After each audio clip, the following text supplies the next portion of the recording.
Thank you for listening.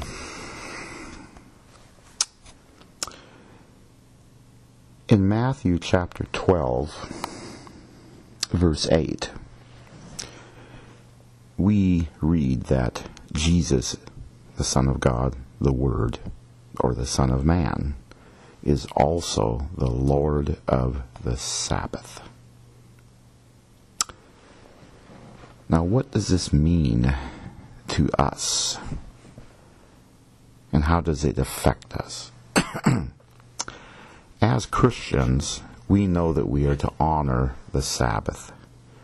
And it is the fourth commandment of the 10 commandments found in Exodus chapter 20. But we also know that the exact nature of the true Sabbath is debated and sometimes hotly.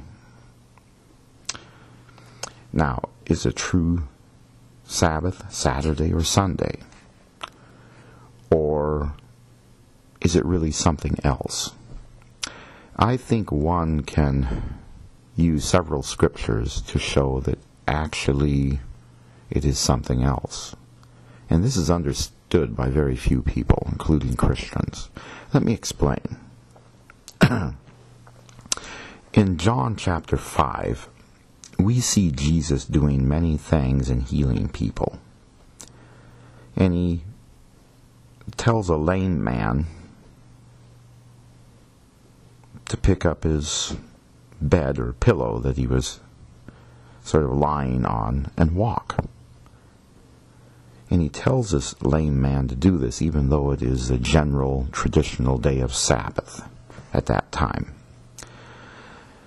And this type of activity that Jesus is doing alarms some of the Jews that are always following him around, watching him and his disciples.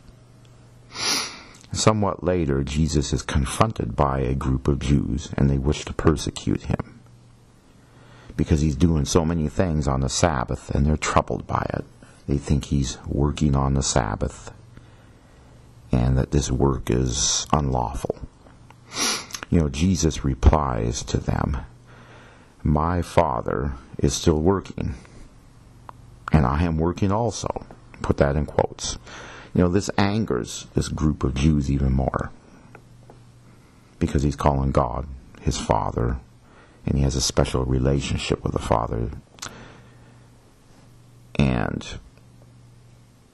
being the Lord of the Sabbath, he is authorized to do work also.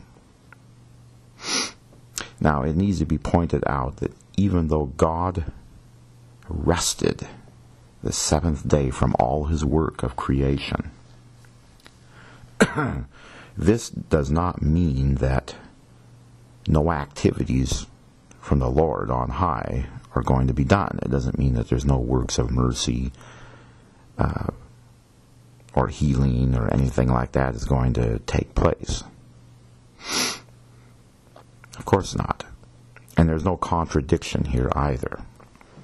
God rested the seventh day, but it's from his work of creating the world, and then including mankind.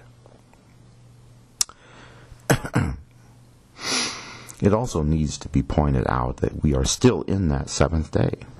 The seventh day has not been closed out yet. If we are his true followers, then we must do as Jesus did. Work for the good, in other words.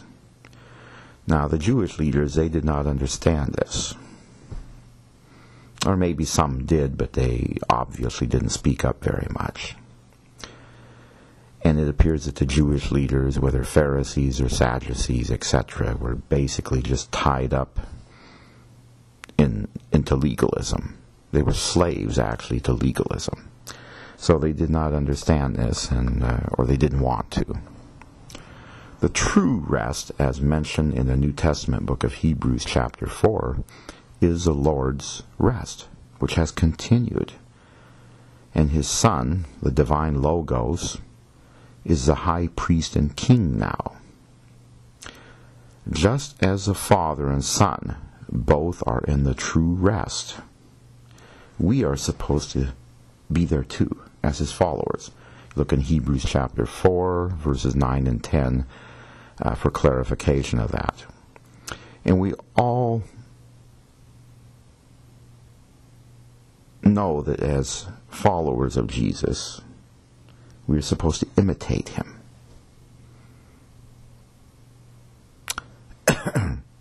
We are a nation of priests under the high priesthood of Jesus. Look at 1 Peter chapter 2, verse 9.